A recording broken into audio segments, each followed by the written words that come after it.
Voilà. Donc, en attendant que j'ai devant moi la série, quelqu'un d'entre vous lit le premier exercice. Essayez exercice de concentration molaire. Voilà. J'espère que c'est celui-ci. Donc, on commence par l'exercice 1. D'accord? Voilà.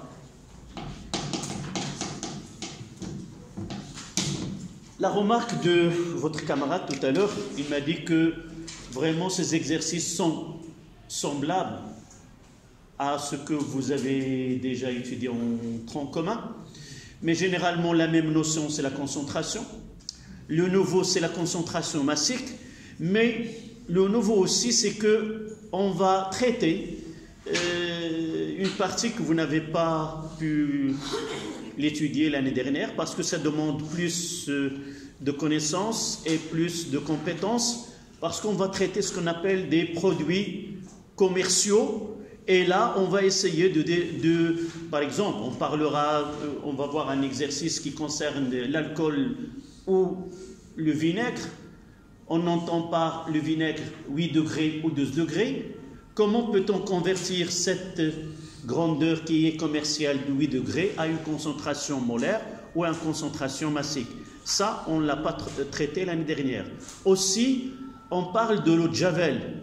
L'eau de Javel, c'est un produit qui est commercial et on ne parle pas de la concentration de l'eau de Javel comme nous étudions ici.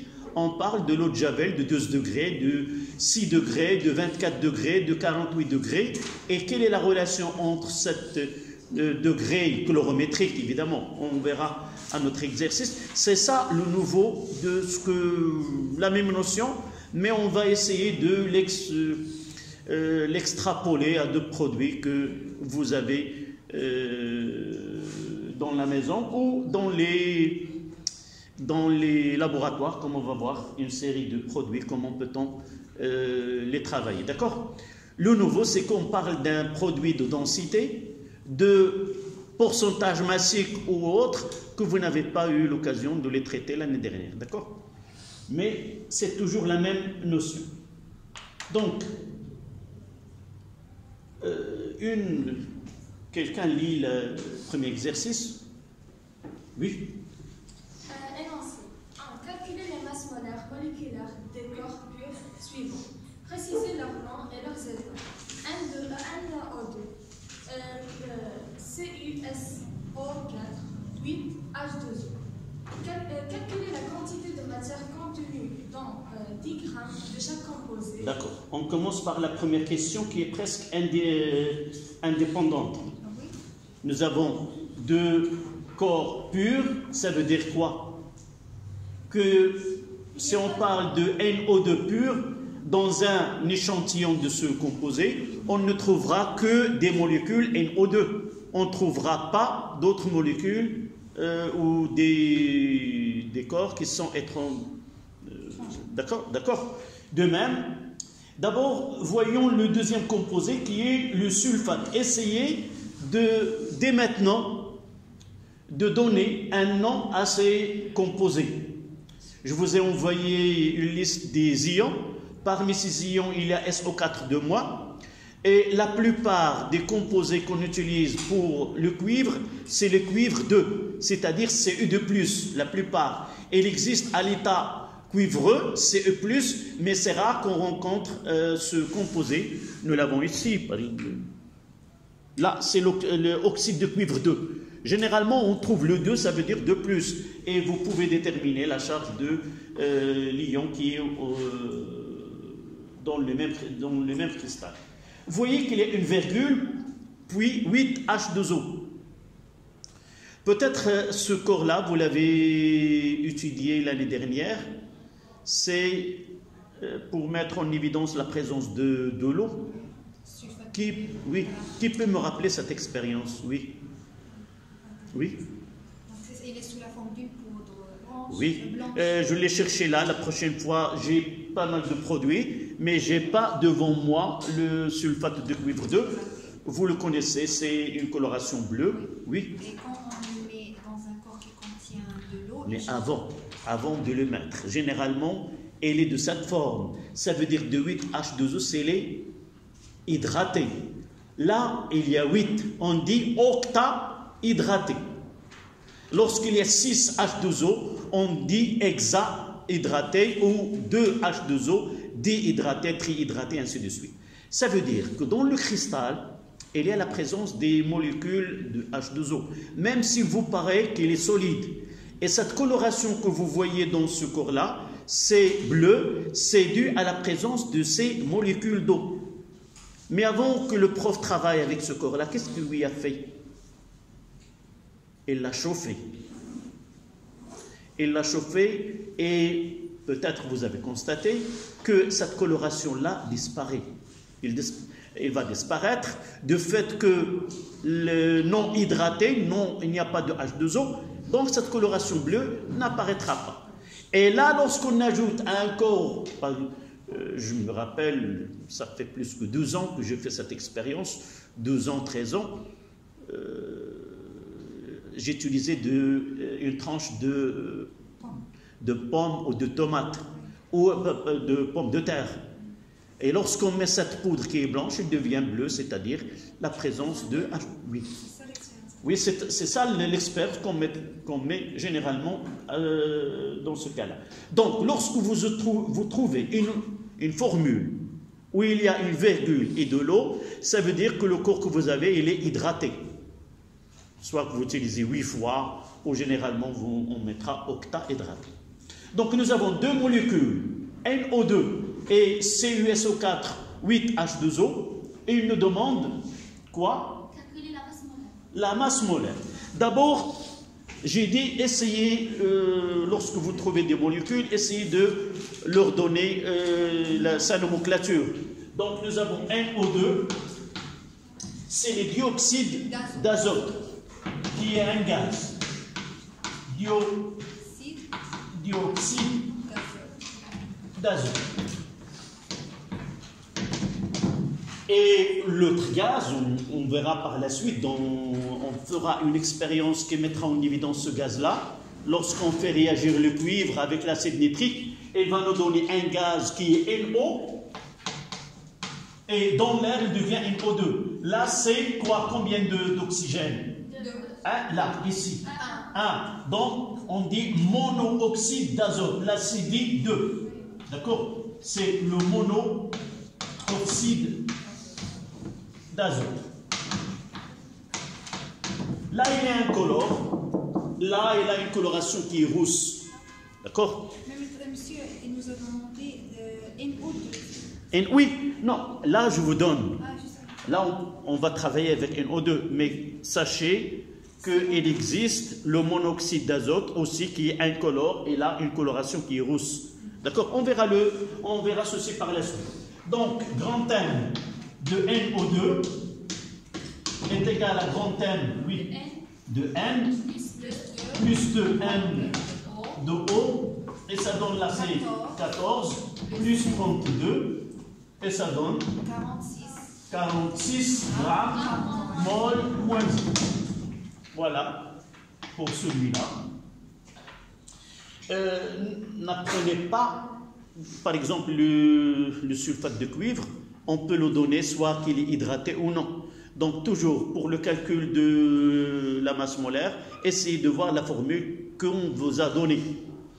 Donc dans ce cas-là, grand M de CuSO4,8H2O est égal à grand M de Cu plus grand M de S plus 4 grand M de O, et on mettra plus 8 fois 16 fois 2. Là 16 et 2 c'est 18 plus, pour faciliter, plus 8 fois 16 plus 2, et ça donne combien?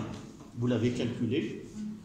C'est 303. 303. Donc, grand M de CuSO4 8 H2O est égal à 303 grammes moins 1. Ça y est, vous êtes d'accord?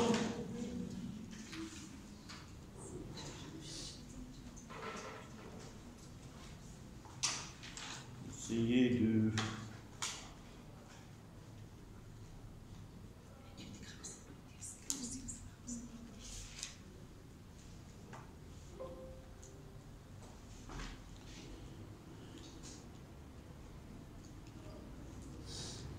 C'est vérifié? On peut passer à la deuxième question? Donc, 303,5. On mettra ce 5. 0,5 grammes moins 1. C'est ça? Monsieur, on n'a pas précisé le nom et l'état de... Oui. Calculez les masses molaires des corps purs suivants, précisez leur nom et leur état. Leur état. Solide. Oui. Physique. Leur état. Physique. Oui, on doit ajouter leur état physique. Donc on va mettre NO2. J'ai mis déjà entre parenthèses là. NO2 est un gaz dont les conditions normales de pression et de température est un gaz. Et CuSO4 8H2O est un cristal ionique. Solide. Oui, est un solide. Son nom est un solide ionique.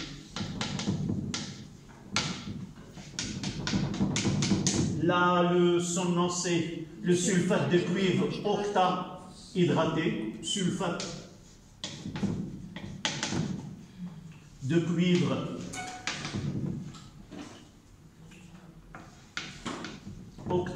vous pouvez dire hydraté, octahydraté, mais si vous voulez être plus précis, vous ajoutez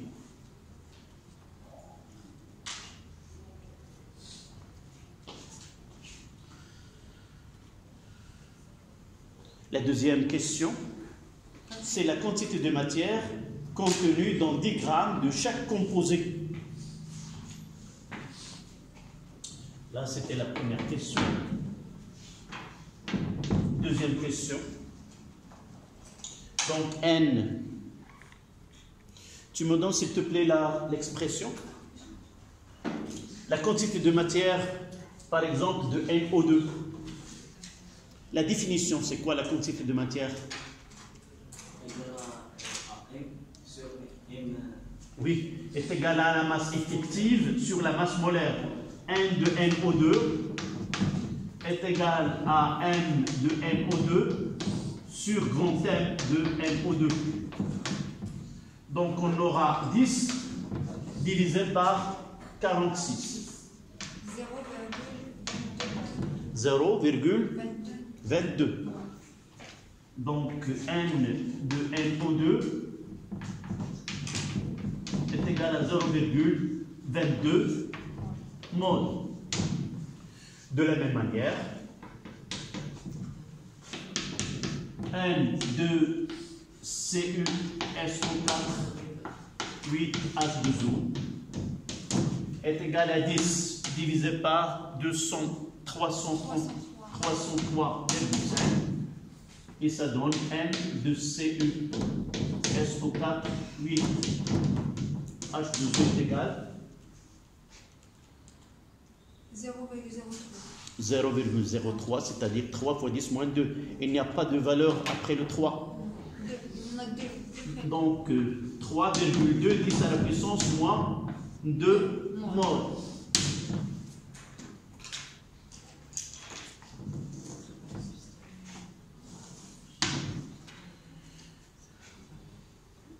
La question, on dissout 10 grammes, la troisième question, on dissout 10 grammes de deuxième composé dans l'eau distillée afin d'obtenir 500 ml de solution.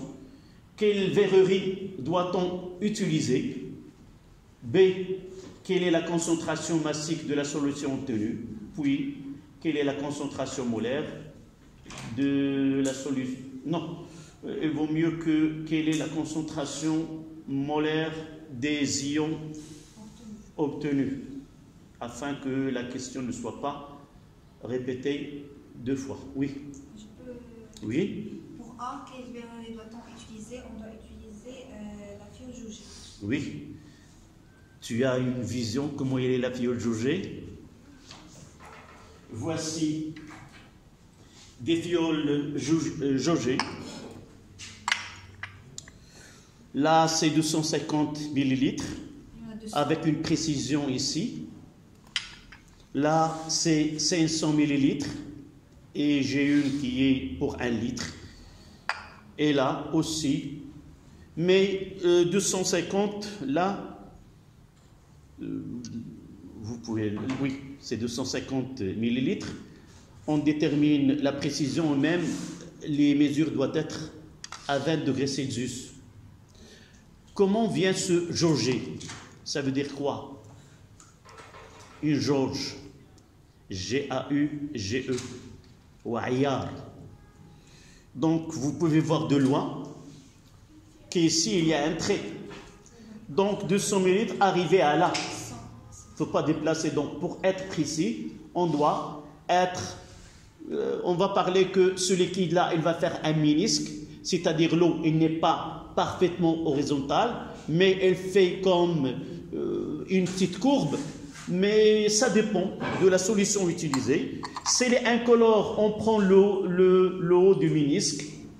Et si elle est colorée, on prendra le bas du ménisque. On parlera. Donc là, évidemment, celle-là, c'est la même, 250, mais elle est, on peut là, un bouchon là. Et pour homogénéiser le mélange, vous voyez le trait, celle-là, le trait n'est pas très clair, mais elle est là. Tout simplement parce que nous n'avons pas les mêmes dimensions. Vous voyez que la section de celle-là, elle est supérieure à l'autre. Et même les deux formes, c'est pour cela que le trait de jauge, الخط العيار باش كنحدد باش نقول راه 250 ملل خصني واحد الشرطه فين كنوقف. Donc je dois utiliser une fiole jaugée. Ça dépend. On a de 50, 200, 250, 200, 500 mm pour 1 litre. Quoi d'autre? Ça, tout simplement. Évidemment, on doit avoir une balance électronique. On doit peser cette masse des grammes dans une balance électronique. On doit l'avoir dans un creuset. Je ne l'ai pas porté. Un creuset, et là, cette forme-là. Là, on fait ce qu'on appelle la double pesée. On mettra le creuset sur la balance. On peut faire le zéro et ajouter le sulfate de cuivre 2. Et lorsqu'on l'irradie, on aura 10 grammes.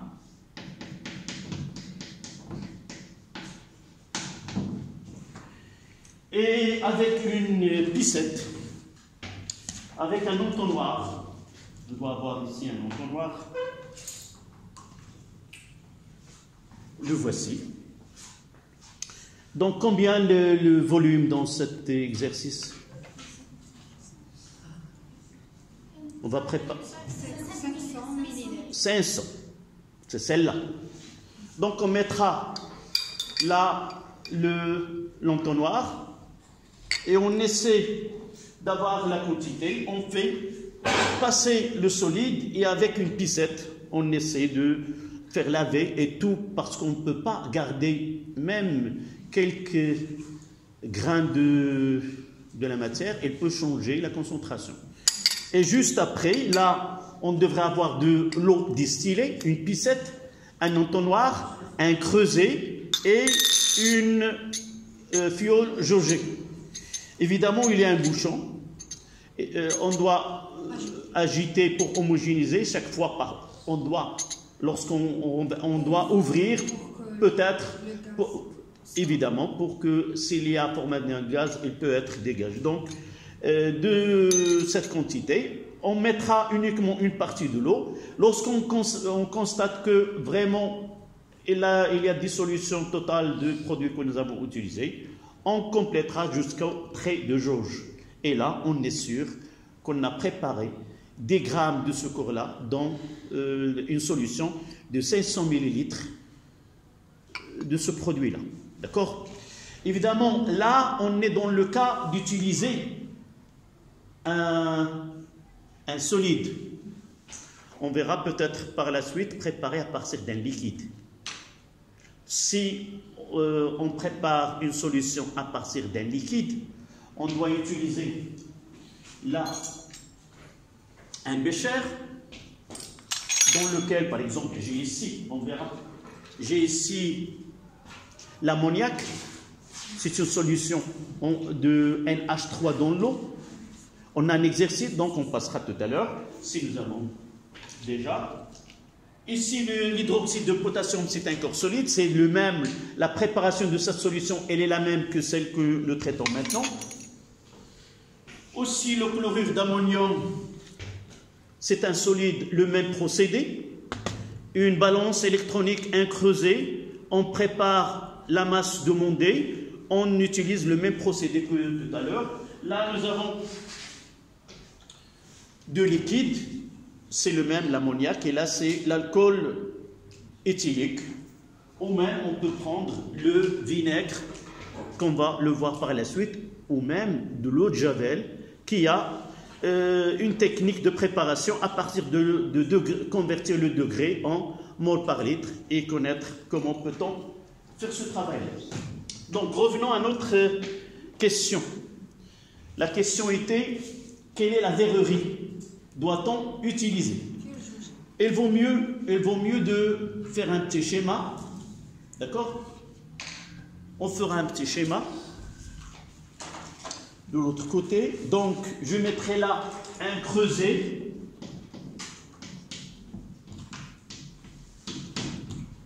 Sur lequel, à partir d'une balance, on pèse des grammes de ce produit. Une fiole jaugée.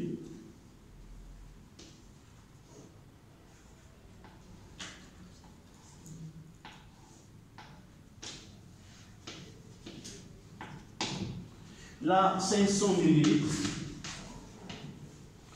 Sans oublier, nous avons dit une fiole jaugée. On mettra ici trait de jauge.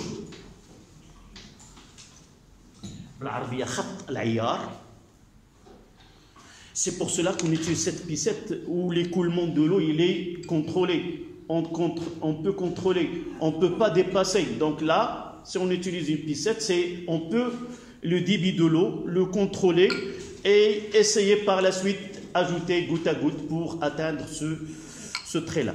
J'ai parlé de, on le verra tout à l'heure, le ménisque. C'est-à-dire que la surface libre de liquide là n'est pas plate, mais il y a une courbure. Là, c'est un effet. Là, c'est un effet de capillarité lorsqu'on se trouve dans une conduite de cette manière. Il y a deux choses. Soit que on forme comme ça, soit l'inverse. Par exemple, si j'utilise le mercure, on aura comme ça. Généralement, les solutions aqueuses, elles ont cette forme-là. Si elle est colorée, je ne peux pas voir le bas du ménisque. Donc, je prendrai ce trait-là comme référence. Mais si la solution n'est pas colorée, là, je viserai là. C'est ça la différence. Peut-être, Inch'Allah, dans les acides et les bases, on peut faire un petit TP et vous aurez l'occasion de manipuler dans ces verreries comment peut-on préparer ces solutions-là. D'accord? Donc, creuser une balance électronique, là, balance électronique. une piscette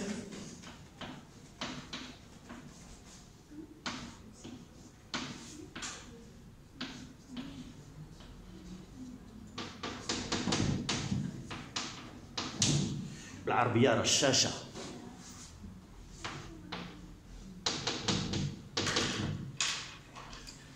là une fiole jaugée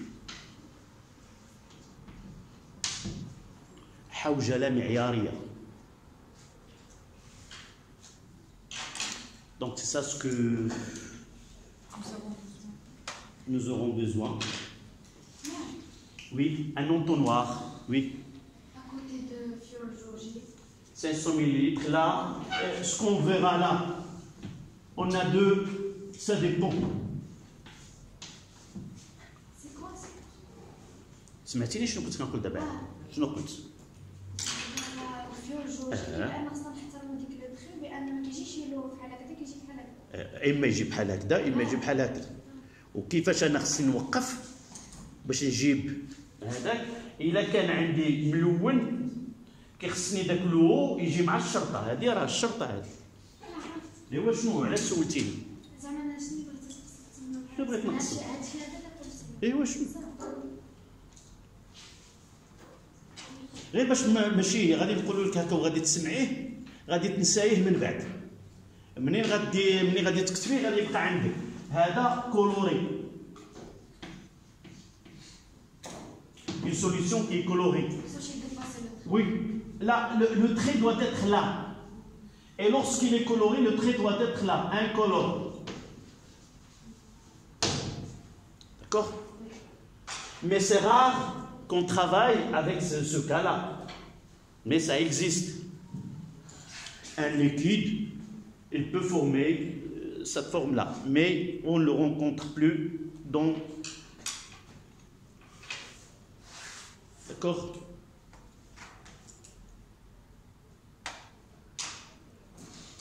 Donc on peut utiliser un entonnoir.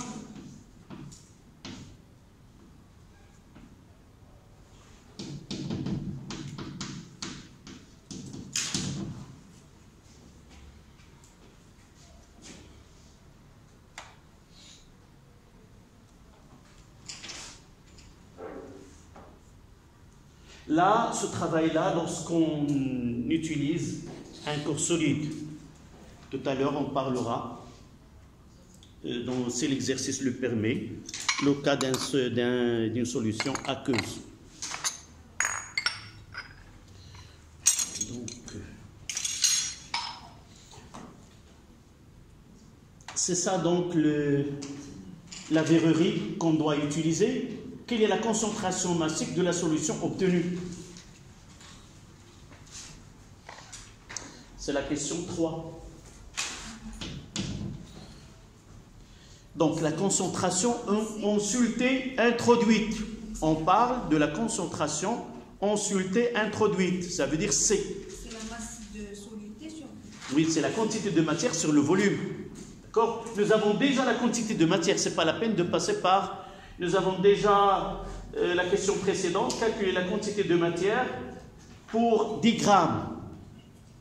Mais là, on utilise aussi 10 grammes. Donc, directement ici, la concentration C est égale à 1 sur VS. Oui. Qu'est-ce qu'on nous demande? Oui, molaire. On commence par molaire. Pour ce que j'ai déjà, nous avons déjà... D'accord? C'est la même chose. Donc, ça sera égal à... 0. Combien c'est là? 3,2 10 moins 2 sur 0,5. Et CM, ça sera M sur VS, qui est égal à 10 sur 0,5. Et de là, on écrira que la concentration C est égal combien? 6,2 10 moins 2. D'accord? 6,2 10 moins 2 mol litre moins 1. SCM, c'est 20 grammes litre moins 1. 20 grammes, litre moins 1. Voici les deux concentrations. La première molaire et la deuxième massique. En pratique, et pour un technicien, généralement on utilise la concentration massique. Mais dans une analyse, si vous revenez chez vous, vous essayez de chercher des analyses que l'un de vos membres de la famille a fait des analyses, vous allez trouver que les données de l'analyse, généralement données en grammes par litre et en mol aussi par litre, c'est-à-dire le taux de glycémie ou autre. D'accord? Quelle est la concentration massique de la solution? Le plus important, oui, il y avait massique, je les ai groupés dans une question. Pour ce qu'ils n'ont pas donné, c'est la concentration des espèces présentes dans la solution. Vous l'ajoutez, calculez les concentrations effectives des ions présents en solution. Quatrièmement, calculez les concentrations effectives des ions présents en solution.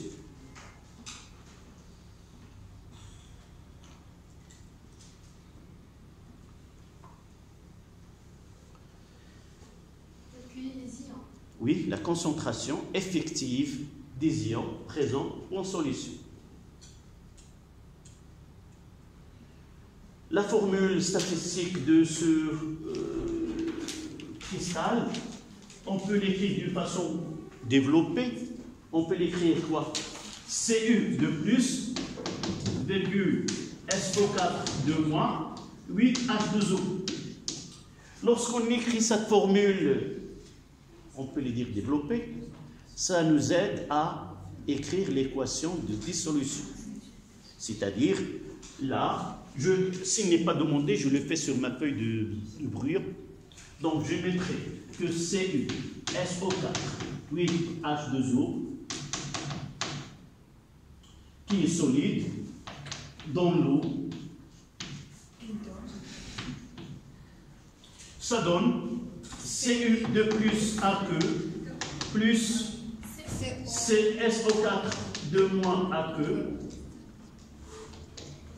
Et là, pour avoir une équation qui est équilibrée, plus 8H2O, plus 8H2O, liquide là, L. Mais dans cette question, on s'intéresse uniquement aux ions dans le calcul de la concentration. D'accord? Dans tous les exercices qu'on traitera dans cette partie, on supposera que ce solide qui a été introduit, elle est totalement dissociée et il n'existe plus dans la solution autant que cristal ionique. Peut-être vous avez ajouté des ions. Non, je n'ai pas. Lorsque je mettrai ce composé, nous avons déjà écrit des équations comme ça dans le cours. C'est la même chose. Nous avons écrit par exemple NaCl dans l'eau, nous avons écrit Na plus AQ plus Cl moins AQ. Ici, CuSO4, c'est un composé ionique. Les ions Cu2+, et les ions, si je sais qu'il s'agit des ions Cu2+, là il y aurait SO4 de moins. Et si je sais à l'avance que SO4 de moins, l'ion sulfate, il s'écrit toujours SO4 de moins, je peux connaître que Cu est là de plus. C'est pour cela que vous avez intérêt à se familiariser à certains ions que vous devez connaître leur formule. D'accord? Là, on n'a pas commencé à traiter des réactions à partir du tableau descriptif. On va le garder, on aura par la suite une séance qui traitera ce cas-là. D'accord? Donc là, qu'est-ce que je peux écrire? Je reviendrai à cette partie-là. Donc je dois dégager cette verrurie.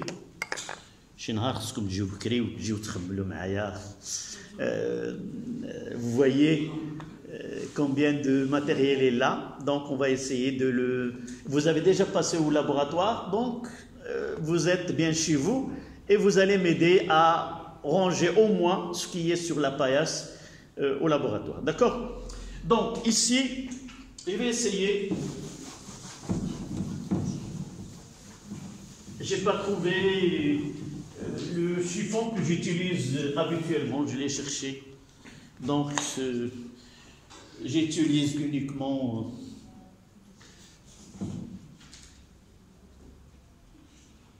ça fait pas mal.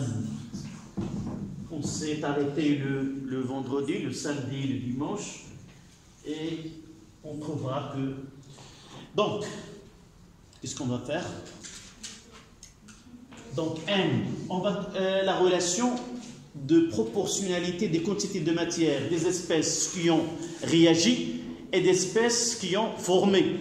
Donc, je mettrai N qui a réagi de solide pour faciliter sur le coefficient combien? C1 est égal à N de Cu2 plus son coefficient sur A est égal à N de SO4 de moins sur 1. Voilà. Je n'ai pas besoin de l'eau parce qu'on parle uniquement... Non, jamais. La concentration de l'eau, elle est toujours connue. C'est la masse sur la masse molaire sur le volume de 1 litre. C'est 18 sur... C'est 1 litre, c'est 1000 grammes, divisé par 18. La concentration de l'eau, elle est toujours 55,55 moles par litre. Ce n'est pas la peine de... Dans une solution, évidemment, aqueuse. De là, je mettrai formé, et là, je mettrai formé. En attendant qu'on traite des réactions chimiques, à partir du tableau descriptif, on aura une séance spéciale pour ceci. Là, c'est qui a réagi, et là, formé. Et là aussi, formé. Si on divise par VS le volume de la solution, qu'est-ce qu'on obtient ici? C'est la concentration introduite consultée est égale à la concentration effective de C2+, est égale à la concentration effective de SO4 de. D'accord? Donc, on écrira que la concentration de C2+, est égale à celle de SO4 de- qui est égale combien? 6,2, 6,4. 6,2. Et devient ce 6,2. Non, vous l'avez... 3,2 divisé par 0,5, ça donne 6,4.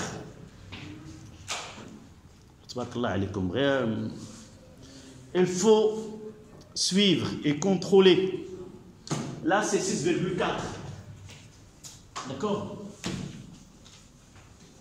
Et là, c'est 6,4 fois 10 moins 2 mol litre moins 1. D'accord? Voilà. C'était la dernière question.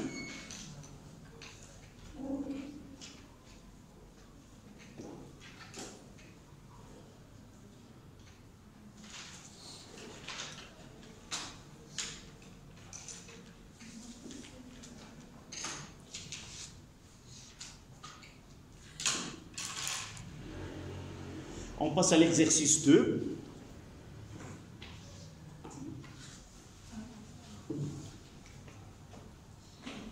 Donc, j'ai un problème avec ce tableau. On attendra entre les deux chercher un chiffon. Donc, exercice 2. On prélève, c'est ça, un volume V0 est égal à 20 ml d'une solution aqueuse de sulfate de cuivre 2 de concentration 5 fois 10 moins 2 mol litre moins 1. Ce volume est introduit dans une fiole jaugée de 500 ml on complète avec l'eau distillée jusqu'au trait de jauge. Puis on homogénéise. C'est-à-dire, nous l'avons déjà, c'est l'état. Quel est l'état dans la dissolution généralement? On a dit combien d'étapes? 3. Lesquelles? Destruction de structures cristallines, hydratation et dispersion. تشتت تحطيم البنية البلورية. الإماهة هي كل جزيئات الماء تحيط بالإيونات المتكونة، ثم حالة تشتت باش كيعطينا واحد une solution homogène. Ça veut dire que n'importe quel endroit, le nombre, la quantité de matière dans ce volume-là donnera toujours la concentration de ce. On ne trouvera pas dans un côté où il y a trop d'ions que dans une autre partie de cette solution. Donc la première question, comment prélève-t-on le volume V0 de la solution mère? D'abord on parlera solution mère, solution fille, solution mère et solution père. Oui, mais là, la génératrice, celle qui donne, c'est la femme. Donc, à partir de la solution, pourquoi on utilise mère? Parce que la solution, tout simplement, le nom de la solution, il est féminin. Donc, à partir d'une solution de concentration donnée, on veut obtenir une solution de concentration moindre, c'est-à-dire une solution diluée. La solution obtenue est appelée solution phi de concentration inférieure à celle de la solution mère. D'accord? Donc, comment peut-on prélever ce volume-là? Oui, tu cherches là sur la paillasse. Oui, celle-là. Une pipette. Une pipette jaugée. Là, et j'ai ici deux autres pipettes. Là, celle-là est plus précise. Et vous voyez que dans cette partie et dans cette partie, le diamètre il est très restreint. Ça veut dire qu'on commettra moins d'erreurs. Mais là, il y a un gonflement qu'on appelle un gonflement de sécurité. Évidemment, soit qu'on utilise la bouche, et c'est déconseillé, parce que certaines solutions sont nocives et irritantes. ما يمكنش ندير واحد المحلول ديال حمضي بالفم ديالي راه غادي قشره الفم كامله غادي تمشي. Oui, irritante. Akala. Oui, en arabe c'est une solution. La solution irritante محلول أكال أو مادة أكالة. يتنزل كتاكل الجلد. D'accord? Donc il y a un gonflement de sécurité. Le premier, et là c'est le deuxième, sinon, elle est vers la bouche. Mais généralement, on utilise une pomme en plastique. C'est de là qu'on peut inspirer la solution sans qu'on utilise notre bouche, parce que c'est dangereux et c'est déconseillé de l'utiliser de cette façon. Donc, vous avez là un trait de jauge, et parfois, il y a un autre ici. Parfois, non. Il n'y a qu'un seul. Celle-là, il n'y a qu'un seul trait de jauge, il est là. Là, c'est 10 millilitres. Là, c'est 20. Là aussi, c'est 10. Mais celle-ci est plus précise que celle-là parce que la section ici, elle est très large par rapport à celle-là. Donc, dans notre question, c'est l'instrument qu'on doit utiliser, c'est une pipette jaugée de 20 millilitres. Si de 20 de 10, il y en a de 5, et même il y en a de 1 millilitre. D'accord? Donc, non, c'est... j'ai pas pensé. On va essayer de voir vraiment qu'il y a la différence de couleur là. Peut-être le constructeur, je mettrai, et vous aussi, essayez de chercher. Dans une fiole jaugée, il y a 2 colorations ici. Est-ce... Si c'est plus précis, donc c'est jaune. Si c'est moins précis. Non, c'est pas question, parce que c'est... si tu vois les dimensions de 2, elles sont les mêmes. D'accord? Mais sauf ici, la seule différence que je vois ici, je ne vais pas vous dire que c'est la réponse, pour celle-là, il y a 2 traits de jauge, et il y a ici un seul. Celui-là, celui-là, c'est comme une burette. Tu vois, je peux faire déplacer le volume que je veux. D'accord? Là, c'est 10 et je peux m'arrêter. Mais là, c'est difficile. Je me rappelle, le premier TP que j'ai fait, c'est comment manipuler ces deux. C'est pas facile de arrêter l'écoulement de la solution et de l'avoir avec le trait. On peut le faire 1, 2 ou 3 fois. Vous aurez l'occasion de vous tester. Est-ce vraiment vous pouvez, là, comment il doit être le doigt mouillé et comment peut-on. On fera dans les solutions acides et bases. Vous aurez l'occasion de travailler avec cette verrure. Donc, la question, c'est quoi qu'on va écrire? Comment prélever le temps? Donc, la réponse est... Donc, pour prélever un volume de 20 ml, pour prélever le volume de 20 ml, on utilise une pipette jaugée. On utilise une pipette jaugée, vous pouvez la dessiner. La voici. Et utilisez celle-là, qui a 2 traits de jauge, là et là. Et j'ai dit, essayez des pipettes avec 2 colorations jaune et orange. Et essayez on cherche ensemble pourquoi une telle, cette différence de couleur pour les deux. La question 2.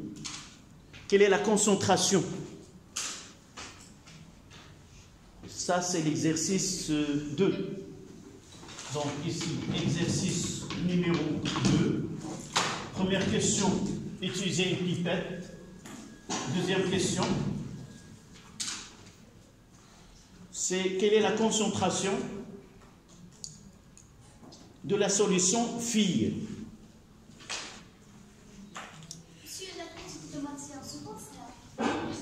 Oui. Se conserve quand est-ce que? Non, si je prends une solution, si je prends un volume donné et j'ajoute de l'eau, là on prépare une solution fille. Donc là, on parle d'une solution de combien? De 0,5. Nous avons mis 20 ml d'une solution mère et on complète avec de l'eau. Quelle est la concentration de la solution mère? Ce que tu vas dire, ce que tu viens de dire, on peut le prendre comme point de départ, c'est que la quantité de matière, ce qu'on va introduire, une quantité de matière provenant de la solution mère. C'est quoi la quantité de matière?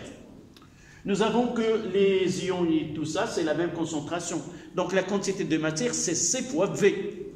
Donc C fois V sur le volume, le nouveau volume qui est 500 ml. D'accord? 5 minutes. Se conserve. Oui, là, se conserve. Si on vous pose la question, on procède à une dilution. Voilà la question. On peut trouver, par exemple, un exercice, soit qu'on ajoute de l'eau. J'ai une solution, j'ajoute de l'eau. Donc, la quantité de matière avant et la quantité de matière après, elle est la même. Là, je prends un volume donné d'une solution, je prépare une autre solution. Une autre question qui peut se produire, je prends un volume V de 500 ml et je l'échauffe de 500 ml et le volume final, c'est de 300 ml. Là, tu diras quoi? Dans 500 ml ou dans 300, on aura la même quantité de matière parce que la quantité de matière se conserve. Ce que nous avons fait, c'est évaporer de l'eau. mais la quantité de matière des espèces dissoutes restera la même. Là, on utilise ce mot de conservation dans son vraie utilisation. D'accord? 5 minutes et on continue.